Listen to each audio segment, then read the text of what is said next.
this probably applies to any type of business, but I have zoomed out and found this is true, is that you should compete on proximity.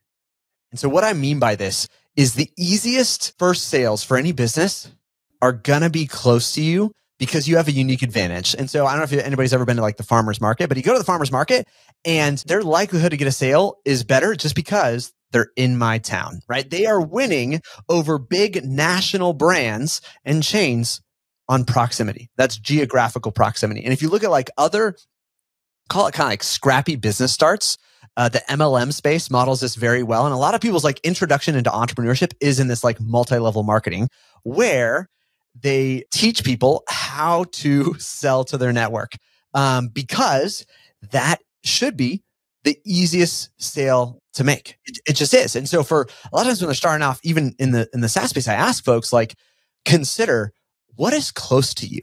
I remember a number of times I'd have a conversation where they'd be like, well, my dad's a dentist, my uncle's a dentist, and I guess, my two best friends are dentists. And I want to try and serve realtors. You're like, no, I think you should try and help dentists. At least 4 of them. You're like, you have something that is so hard for other people to break into. And that is a degree of trust that comes with proximity, right? This idea of buy local, it's because I inherently trust the people that are closer to me more so than I trust people that are further from me. It's like, if you are already on the same page as I am, at least geographically.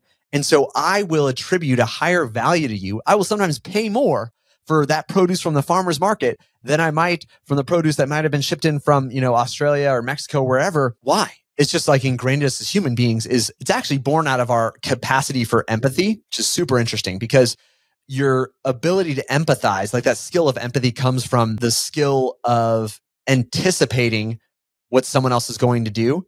And you're best at doing that when you share the same context. And so via audio, you can't see this. And maybe you've heard me talk about this before. If you've heard me ever speak, I'm holding a glass right now or a little espresso cup, and I'm passing it towards my other hand. And if I ask you, what am I about to do? Most folks would guess, hand it off to the other hand. You're like, why?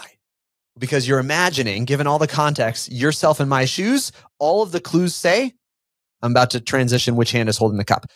That same skill, that ability to almost just anticipate what the next person is going to do creates a high degree of trust.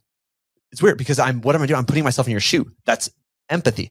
In person, in proximity, with the most amount of common variables that we share, I'm imagining myself in your shoes. So I trust you to a degree of the same way that I trust myself. And so in that way, if you're launching for a new and first customer, consider who are the people closest to you relationally and geographically. And those are the best ones to go after. I just did a challenge where I was like, I'm going to launch a brand new SaaS for the first time. And my strategy was based around this because I look back and think, how many folks in my network have I not tried to help solve this problem for?